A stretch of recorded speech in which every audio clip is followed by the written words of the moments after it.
Hello दोस्तों, मैं संजीव। आज हम करने वाले हैं जीके के मोस्ट इंपॉर्टेंट एमसीक्यूज़। इससे पहले एक आवश्यक सूचना आप लोगों के लिए, वैसे बच्चे जो कम्पिटिटिव एग्ज़ाम की तैयारी करना चाहते हैं और इकोनॉमिकली वीक हैं, बिहार शरीफ में अगर वो रहते हैं तो बिना सोचे समझे बिहार शरीफ में एतवारी बाज़ार नालंदा हेल्थ क्लब के सामने आप आ जाइए। जितना हो सकेगा मैं आपको सपोर्ट करूँगा till the end of selection. मैं आपके सिलेक्शन तक आपके साथ रहूँगा और फ्री ऑफ कॉस्ट में आपको पढ़ाऊँगा जब तक आपका सिलेक्शन नहीं हो जाता है। ठीक है, मैथ, रीजनिंग, जीके की तैयारी मैं आपका अच्छे से करवा दूंगा। आज हम चलते हैं क्वेश्चन के ऊपर। ठीक है, अगर आपको नंबर चाहिए तो मैं नंबर को डिस्क्रिप्शन में डाल दूंगा, वहाँ से आप नंबर ले सकते हैं और मुझे कांटेक्ट कर सकते हैं। चलते हैं पहले क्वेश्चन के ऊपर। अच्छा, पहले क्वेश्चन के ऊपर जाने से पहले क्वेश्चन तो बोर्ड ही पे दिख रहा होगा आपको, है ना। इसका आंसर आप हमें कमेंट में करना और देखते हैं कितने बच्चे इस क्वेश्चन को सही कर पाते हैं। ये क्वेश्चन दरोगा में पूछा गया क्वेश्चन है। चलते हैं अगला क्वेश्चन। क्वेश्चन नंबर 1, भारत का प्रथम उर्वरक संयंत्र स्थापित किया गया था कहाँ? तो ये क्वेश्चन बेसिक सा क्वेश्चन है, सब कर भी लिए होंगे। ये स्थापित किया गया था सिंदरी में, और सिंदरी कहाँ है? झारखंड में। तो चलते हैं थोड़े से बात कर लेते हैं। बात ऐसी है कि भारत में भारत यानी स्वतंत्र भारत में प्रथम उर्वरक संयंत्र स्थापित की गई थी सिंदरी में 1951 में। परंतु भारत में प्रथम उर्वरक कारखाना, ये स्वतंत्र भारत है और ये भारत है, 1906 में रानीपेट में यानी तमिलनाडु में किया गया था। भारत विश्व का उर्वरक उत्पादन में तीसरा सबसे बड़ा देश है। ये बहुत बार क्वेश्चन पूछता है कि उर्वरक की पैदावार में भारत विश्व में कितने नंबर पे आता है? तो तीसरे नंबर पे आता है। अगर हम बल्लारपुर के बारे में बात करें, जो ऑप्शन में दिख रहा होगा आपको, ये हमारा है बल्लारपुर, ये हमारा है राजमुंदरी। तो बल्लारपुर के बारे में बात करें तो बल्लारपुर इंडस्ट्रीज लिमिटेड कागज़ और कागज़ उत्पादन के क्षेत्र की कंपनी, और ये कहाँ है? तो ये महाराष्ट्र में है। यानी बल्लारपुर में कागज़ की फैक्ट्री है, कागज़ बनाई जाती है, जो महाराष्ट्र में है, जबकि सिंदरी में उर्वरक का कारखाना है। बात करें राजमुंदरी की तो ये आंध्र प्रदेश में है, आंध्र प्रदेश राज्य में है, जो गोदावरी नदी के तट पर है। तो ये जो एक्स्ट्रा इन्फॉर्मेशन आपको मिल रहा है, अगर पॉसिबिलिटी हो सके स्क्रीनशॉट ले लीजिएगा और ये छोटे छोटे क्वेश्चन नोट डाउन करते चलेंगे। ठीक है, नेक्स्ट क्वेश्चन पे चलते हैं। किसी तत्व के समस्थानिक से क्या तात्पर्य है? समस्थानिक किसे कहते हैं? यानी आइसोटॉप के बारे में बात किया जा रहा है।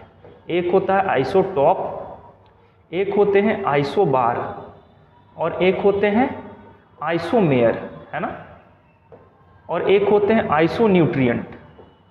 तो ये सारे क्वेश्चन एग्ज़ाम में पूछे जाते हैं, है ना।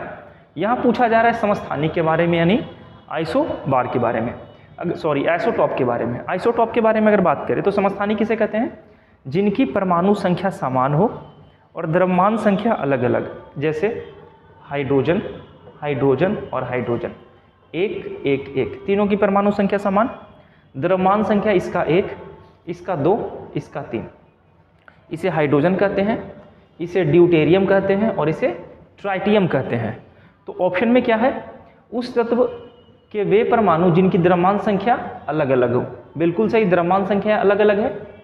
ठीक है, वे तत्व के परमाणु जिनकी द्रव्यमान संख्या समान हो, नहीं समान नहीं होगा बल्कि अलग अलग होगा। उस तत्व के परमाणु जिनकी परमाणु संख्या समान, परमाणु संख्या अलग अलग हो, परमाणु संख्या अलग अलग नहीं बल्कि समान होगा। अब थोड़ा इसके बारे में देख लेते हैं। बात करें समस्थानिक का तो वे तत्व के परमाणु जिसकी परमाणु संख्या समान होती है किंतु द्रव्यमान संख्या असमान होती है, समस्थानिक कहलाता है। जैसे हाइड्रोजन के 3 समस्थानिक है, प्रोटियम, ड्यूटेरियम और ट्राइटियम। हाइड्रोजन के समस्थानिक ट्राइटियम रेडियो सक्रियता का गुण प्रदर्शित करता है। ये अक्सर एग्जाम में पूछा गया है कि उस समस्थानिक का नाम बताइए जो रेडियो सक्रियता का गुण प्रदर्शित करता है, तो हाइड्रोजन का जो ट्राइटियम है वो इसका आंसर होगा। इसके अलावा बात करें समस्थानिक का तो सर्वाधिक समस्थानिक वाला तत्व कौन सा है? पोलोनियम। और पोलोनियम में समस्थानिक की संख्या कितनी है? टोटल 27। बात करते और भी समस्थानिक का तो कार्बन का समस्थानिक आप जानते होंगे C14। C14 के जरिए जीवाश्मों की आयु का पता लगाया जाता है। जबकि एक यूरेनियम 235 के बारे में आप जानते होंगे, इससे क्या किया जाता है? तो इससे उल्का पिंडों या चट्टानों की आयु पता किया जाता है। यानी निर्जीव वस्तुओं की आयु इससे पता किया जाता है, यूरेनियम 235, और कार्बन 14 से जीवाश्म का अध्ययन किया जाता है। जबकि अगर बात करें क्वार्ट के बारे में तो क्वार्ट समस्थानिक का उपयोग किया जाता है कैंसर के उपचार में। बंधा रोग इलाज में आयोडीन समस्थानिक का इस्तेमाल किया जाता है। आयोडीन मतलब I-131, बंधा रोग मतलब नाइट ब्लाइंडनेस। ठीक है, आगे चलते हैं, अगला क्वेश्चन पे चलते हैं। छोटे छोटे जो इन्फॉर्मेशन आ रहे हैं ना, उसे आप नोट डाउन करते चले जाना। ठीक है, अगर आप एग्ज़ाम में सीरियस हो तो यहाँ से जितने भी मैं इन्फॉर्मेशन देता चल रहा हूँ, one of the most important रहने वाला एग्ज़ाम के लिए। क्वेश्चन देख लीजिए, निम्नलिखित में से किस सिख गुरु ने गुरुमुखी लिपि का आविष्कार किया था? तो सिख धर्म आप पढ़े होंगे। सिख धर्म में गुरु की संख्या कितनी थी टोटल? 10। प्रथम सिख गुरु के बारे में बात करें तो कौन थे? गुरु नानक, जिनका जन्म कब हुआ था? 1469 में, तलवंडी में हुआ था ना। और दूसरा सिख गुरु कौन थे? तो अंगद थे, है ना। अंगद का नाम था लहना, जो गुरु नानक के प्रिय शिष्य थे। यहाँ बात किया जा रहा है गुरुमुखी लिपि, तो गुरुमुखी लिपि के आविष्कारक है गुरु अंगद। बात कर लेते एक एक करके सब पे। बात करते हैं गुरु अंगद देव के बारे में, जिन्होंने गुरुमुखी लिपि का आविष्कार किया था। इन्होंने ही गुरु नानक के द्वारा प्रारंभ किए गए लंगर व्यवस्था, लंगर व्यवस्था है ना, जाते हैं गुरुद्वारा में बैठकर खाते हैं लोग, अच्छे से अच्छा भोजन दिया जाता है, साफ़ सुथरा काफ़ी रखा जाता है, साफ़ सफाई। तो लंगर व्यवस्था की शुरुआत किए थे गुरु नानक और पारंपरिक रूप से कंटिन्यू रखने का काम किए थे गुरु अंगद। बात करें सिखों के प्रथम गुरु तो कौन थे? गुरु नानक, जिन्होंने सिख धर्म की स्थापना की थी। इनके जन्म के बारे में बात करें तो नानक साहब यानी पाकिस्तान के तलवंडी में हुआ था 15 अप्रैल 1469 ईस्वी में। आगे बात करते हैं, सिख धर्म के 5वें गुरु कौन थे? गुरु अर्जुन देव थे, जिन्हें किस नाम से जाना जाता था? सच्चा बादशाह के नाम से। इनकी उपाधि अकबर के समकालीन दी गई थी। ठीक है, 1589 ईस्वी में जो इन्होंने अमृतसर सरोवर के मध्य में एक हर मंदिर साहिब की स्थापना की थी। यानी गुरु अर्जुन देव ने ही अमृतसर तालाब में हर मंदिर साहब की स्थापना की थी, जो वर्तमान में अभी भी है। गुरु गोविंद सिंह सिखों के 10वें गुरु थे और अंतिम गुरु थे। इनका जन्म कहाँ हुआ था? पटना में। और पटना में कब हुआ था? तो 1666 यानी 1666 ईस्वी में पटना में गुरु गोविंद सिंह का जन्म हुआ था। 1699 में इन्होंने गुरु गोविंद सिंह ने खालसा पंथ की स्थापना की थी। गुरु नानक सिख धर्म के संस्थापक थे और गुरु अर्जुन देव ने आदि ग्रंथ की रचना की थी। तो सिख धर्म ऑलरेडी मैं अच्छे से पढ़ा चुका हूँ, मैं लिंक डिस्क्रिप्शन में डाल दूंगा। अगर आपको सिख धर्म को डिटेल में देखना है तो देख लीजिएगा। 10 गुरु के बारे में अच्छे से हमने जिक्र किया है। ये सारी जो भी इंपॉर्टेंट इन्फॉर्मेशन है आप स्क्रीनशॉट लिखते चलना या नोट डाउन करते चलना, रिकॉल होता रहेगा आपका। नेक्स्ट क्वेश्चन, किसी भी राजनीतिक दल को राष्ट्रीय दल बनाने के लिए कितने राज्यों में मान्यता जरूरी है? यानी कोई भी एक दल बनाया जाता है ना, और इसे मान्यता दिया जाता है निर्वाचन आयोग के द्वारा। तो कोई कौन सी क्राइटेरिया है जिसके तहत हम किसी भी दल को राष्ट्रीय दल का दर्जा देंगे? तो क्राइटेरिया इसमें क्या है? 4 राज्य, 6 राज्य, 9 राज्य और 12 राज्य। तो इसका आंसर क्या होगा? 4 राज्य। अब बात करते हैं आगे इसके बारे में डिटेल से। निर्वाचन आयोग एक संवैधानिक निकाय है। संवैधानिक मतलब, संवैधानिक निकाय उस चीज़ को कहते हैं जिसका जिक्र संविधान में मिलता है। इसका वर्णन संविधान के भाग 15 और अनुच्छेद 324 से 329 के बीच में इसके बारे में बात किया गया है निर्वाचन आयोग के बारे में। किसी भी राजनीतिक दल की राष्ट्रीय दल बनाने के लिए 4 राज्यों में मान्यता जरूरी है। भारत में राजनीतिक दलों की मान्यता निर्वाचन आयोग के द्वारा प्रदान किया जाता है। राष्ट्रीय दल का दर्जा हासिल करने के लिए आवश्यक शर्त है। शर्त क्या है? तो लोकसभा आम चुनाव में अथवा राज्य विधानसभा चुनाव में किन्हीं 4 अथवा अधिक राज्यों में कुल डाले गए वैध मतों का 6% मत प्राप्त करना है। यानी अभी लोकसभा का चुनाव हो रहा है, तो वैसे दल जो लोकसभा में पड़े हुए कुल मतों का 6% अगर वो ले आ जाते हैं तो उन्हें राष्ट्रीय पार्टी का दर्जा दे दिया जाएगा। इसके अलावा अगर ऐसा नहीं कर पाते हैं तो उन्हें किसी एक राज्य अथवा राज्यों से विधानसभा में कम से कम 4 सीट लाना पड़ेगा। तो अगर हम बिहार का बात करें तो बिहार में विधानसभा का सीट कितना है? 243, और 243 में से अगर 4 सीट ले आते हैं तो उन्हें क्या होगा? राष्ट्रीय राज्य का दर्जा दे दिया जाएगा। आगे करते हैं, लोकसभा में 2% सीटें और कम से कम 3 विभिन्न राज्यों में सीटें हासिल करनी होगी। तो लोकसभा में 2% मतलब लोकसभा में टोटल कितने सदस्य हैं? 550। 550 का 2% निकालेंगे तो 11। अगर 11 सीट आप ले आते हैं लोकसभा में के चुनाव में तो भी आपको राष्ट्रीय चिन्ह का दर्जा मिल जाएगा। आगे, वर्ष 2023 में चुनाव आयोग ने CPI यानी भारतीय कम्युनिस्ट पार्टी, राष्ट्रवादी कांग्रेस पार्टी यानी NCP और तृणमूल कांग्रेस पार्टी यानी TMC को राष्ट्रीय पार्टी का दर्जा समाप्त कर दिया गया। वर्तमान में राष्ट्रीय पार्टियों की दर्जों की संख्या कितनी है? राष्ट्रीय पार्टी वर्तमान में भारत में क्या है? 6 है। अभी हाल ही फिलहाल में 2023 में आम आदमी पार्टी को राष्ट्रीय पार्टी का दर्जा मिल चुका है, क्योंकि आम आदमी पार्टी दिल्ली में भी है, आम आदमी पार्टी पंजाब में भी है और आम आदमी पार्टी गुजरात में भी अपना जीत दर्ज कर चुका है ना। आगे चलते हैं, अगला क्वेश्चन। निम्न बाजको नामक बांध निम्न में से कौन सी नदी पर है? देख लो कैसा बांध पूछा गया है, निम्मू बाजगो बांध। शायद ही लोग इतने सीरियस होके ये सब देखते हैं और इसको सॉल्व कर पाते हैं। आई होप कि इसका आंसर आप सही लगा चुके होंगे। दरोगा में निगेटिव देखेंगे तो 1/4 है और BPSC में निगेटिव 1/3 है, तो तुक्का मारने की ज़रूरत नहीं है। एक एक क्वेश्चन आपको आपके सफलता की ओर लेकर जाएगा। शॉर्टकट किसी भी हाल में नहीं लेना है, किसी भी क्वेश्चन को हल्के में मत लेना कि ये क्वेश्चन तो एग्जाम में नहीं आने वाला है। अगर क्वेश्चन अच्छे से याद रहेगा तो आप रिलेट कर सकोगे। जैसे अभी हम निम्मो बाजको बांध को तो देखेंगे, इसके अलावा ढेर सारे बांध को एक साथ हम कर लेंगे रिकॉल। तो ये सिंधु नदी के ऊपर है और सिंधु नदी पता होगा तिब्बत से निकलती है ना, लद्दाख से गुजरती है और जाके हमारा कहाँ गिरती है? अरब की सागर, अरब खाड़ी में। तो चलते हैं, बात करते हैं निम्मो बाजको बांध को। निम्मो बाजको नामक बांध सिंधु नदी पर लाख यानी लद्दाख कश्मीर में स्थित है। कोयना परियोजना कोयना नदी पर महाराष्ट्र में है। यह महाराष्ट्र की सबसे बड़ा बांध है। इससे 1920 मेगावाट बिजली उत्पन्न होती है और इसका निर्माण 1863 में किया गया था। तो ऑप्शन में एक कोयना परियोजना भी था। कोयना परियोजना कोयना नदी पर है, महाराष्ट्र में स्थित है। पेरियार भी था, जिसे मुल्ला पेरियार बांध भी कहते हैं, पेरियार नदी पर है, केरला में स्थित। अच्छा, पेरियार से एक पेरियार वन्य जीव अभयारण्य भी है। यहाँ पे एक पेरियार आपको बांध दिख रहा है, ठीक है। आगे चलते हैं, गुरुत्वीय बांध है, इसका जलाशय चारों ओर से पेरियार राष्ट्रीय उद्यान है, ठीक है। आगे, भारत की कुल नदी घाटी परियोजना निम्न है। कुछ अब नदी घाटी के बारे में बात करते हैं, इसको स्क्रीनशॉट ले लीजिएगा। भाखड़ा नांगल परियोजना के बारे में बार बार पूछता है, सतलज नदी पे है, भारत की सबसे बड़ी नदी घाटी परियोजना है। इसके बाद पोंग बांध परियोजना ब्यास नदी पर है, क्रियान्वित किया गया और यह हिमाचल प्रदेश में स्थित है। उकाई परियोजना, यह परियोजना गुजरात के तापी नदी पर है और बाण सागर परियोजना सोन नदी पर है। तो ये छोटी छोटी परियोजनाएं थी। डिटेल में अगर हम बात करेंगे तो काफ़ी बातें लंबी हो जाएगी।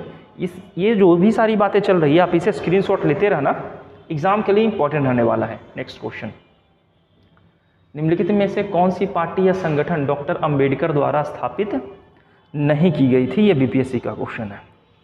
ये क्वेश्चन का आंसर शायद ही कोई बच्चा कर सकता है, और अगर आप किए हो सही तो आप हमें कमेंट में ज़रूर बताना कि हाँ ये क्वेश्चन मेरा सही हो गया। तो इसका आंसर होगा दलित समाज शोषण मुक्ति मोर्चा मंच। इसकी स्थापना बाबा साहब के द्वारा नहीं किया गया था। अब थोड़ी सी बातें देख लेते हैं। बाबा साहब के द्वारा किए गए पुस्तकों का नाम यहाँ पे है, अच्छे से आप इसे देख लेना, स्क्रीनशॉट ले लेना। अब हम बढ़ते हैं आगे, अगला क्वेश्चन के बारे में बात करते हैं। अगला क्वेश्चन है, संस्थाएं और संघ बनाने का अधिकार किस प्रकार का अधिकार है? आप संघ बना सकते हैं और संस्था का भी निर्माण कर सकते हैं, किसी राज्य में घूम सकते हैं, व्यवसाय कर सकते हैं, वहाँ निवास कर सकते हैं, शांतिपूर्ण जुलूस निकाल सकते हैं। ये सारी कैसा अधिकार है?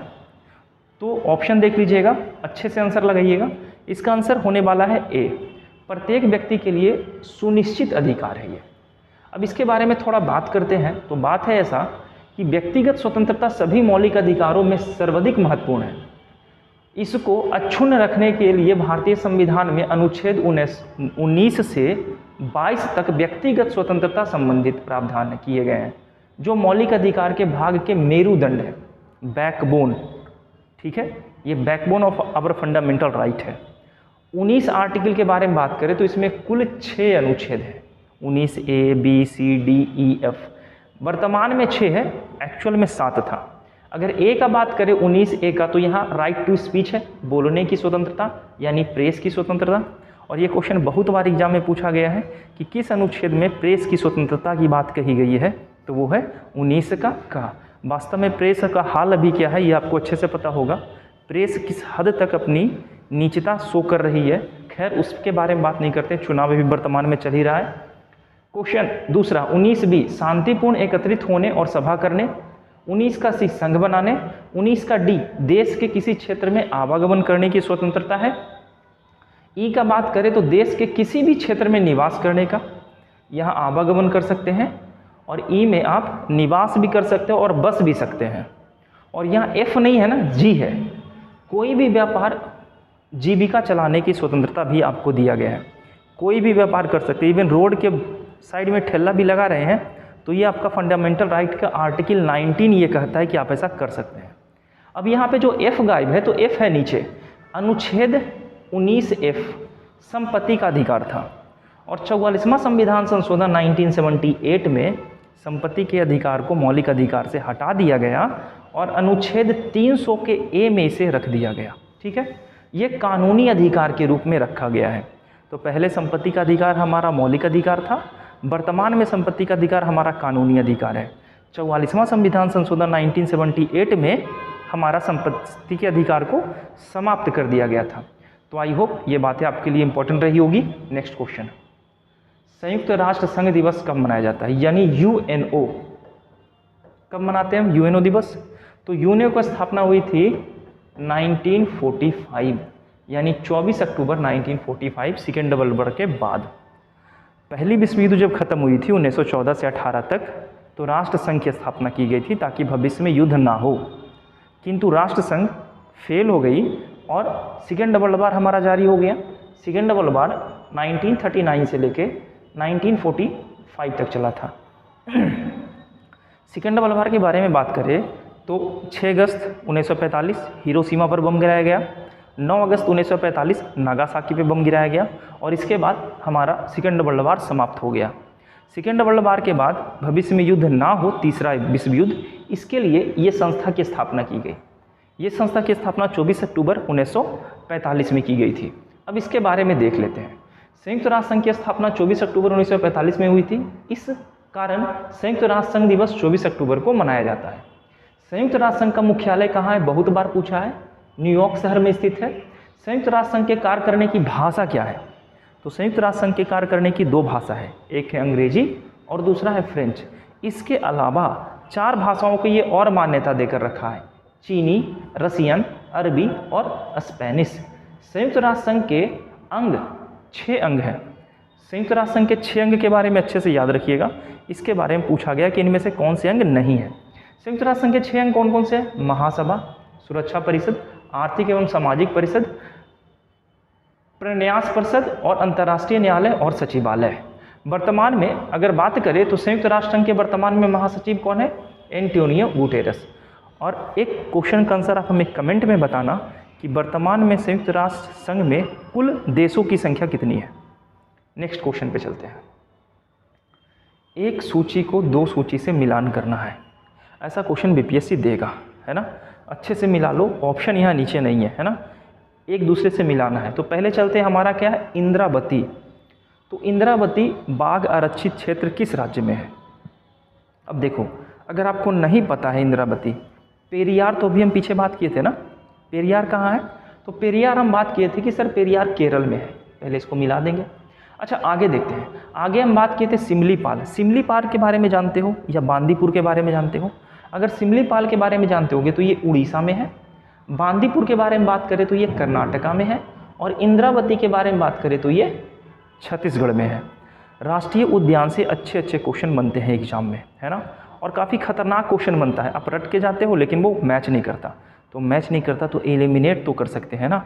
एलिमिनेशन टेक्निक लगा के हम एग्ज़ाम में कुछ क्वेश्चन तो हम हासिल कर ही सकते हैं, जिससे एटलीस्ट हमारा प्री क्वालिफाई हो सके। चलते हैं इस पर बात करते हैं थोड़ा। पेरियार वन्यजीव अभयारण्य केरल के इडुक्की में स्थित एक महत्वपूर्ण बाघ एवं हाथी आरक्षित क्षेत्र है। अगर इंद्रावती राष्ट्रीय उद्यान के बारे में बात करें तो ये छत्तीसगढ़ राज्य में है, बीजापुर जिले में स्थित है, और 1983 ईस्वी में इसे टाइगर रिजर्व घोषित किया गया था। तो कभी कभी ये भी पूछता है कि किस टाइगर रिजर्व को कब घोषित किया गया था टाइगर रिजर्व के रूप में। सिमलीपाल कहाँ है? तो उड़ीसा के बारे में बात किए थे अभी, उड़ीसा के मयूरभंज जिले में है। यहाँ एक हाथी अभ्यारण्य है। ठीक, आगे चलते हैं। बांदीपुर राष्ट्रीय उद्यान दक्षिण भारत के कर्नाटक राज्य में स्थित है। यहाँ प्रोजेक्ट टाइगर के तहत 1974 में एक टाइगर रिजर्व के रूप में स्थापित किया गया था। आगे चलते हैं। भारत का प्रथम राष्ट्रीय उद्यान जिम कॉर्बेट राष्ट्रीय पार्क। जिम कॉर्बेट को पहले हेली नेशनल पार्क के नाम से जानते थे।